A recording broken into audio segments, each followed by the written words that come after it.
Bonjour à tous, je m'appelle Hervé Kamal, je suis camerounais, je réside à Rabat au Maroc. Je suis journaliste, rédacteur en chef Afrique Progrès Magazine.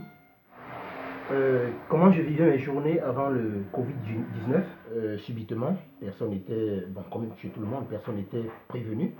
Alors, ça a changé mes habitudes au quotidien.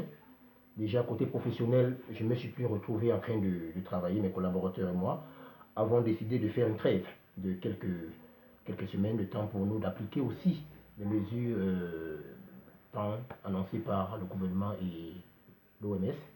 Donc, nous sommes restés à la maison. Certains ont pris des vacances. Moi, j'ai pris des vacances personnellement.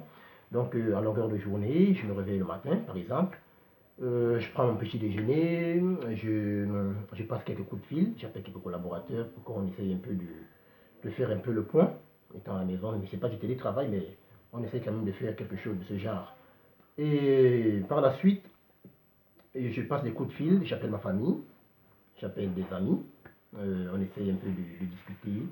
Surtout que à partir de 13 h, déjà, il va falloir qu'on mange un peu parce que le fait de rester à la maison, on est tenté, le frigo, on ouvre à tout moment. Donc ça a énormément changé sur ce côté-là. Donc je me suis retrouvé en train de beaucoup manger, je me suis retrouvé en train de me reposer, ce que je n'avais pas l'habitude de faire.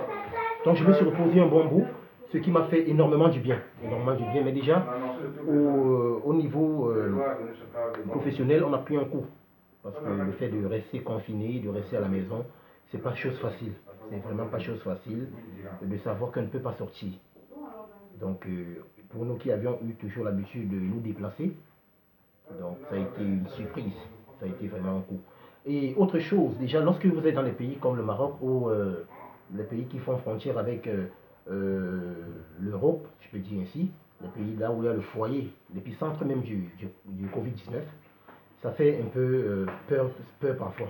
Donc, lorsque vous avez des chiffres en Italie, vous entendez des chiffres en France et en Espagne, qui est un pays voisin du Maroc, ça fait vraiment froid au dos. Donc, ça n'a pas été facile du tout le fait de gérer, de digérer surtout. Donc, on essaye du mieux qu'on peut. Et c'est l'occasion pour moi d'interpeller d'autres en Afrique noire, de ne pas négliger les méthodes annoncées par l'OMS et par le gouvernement.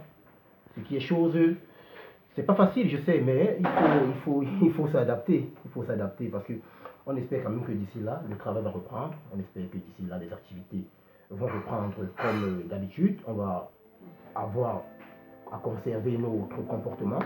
Se lever le matin, vaquer à nos préoccupations comme d'habitude. Mais pour le moment, on est obligé de rester et de subir.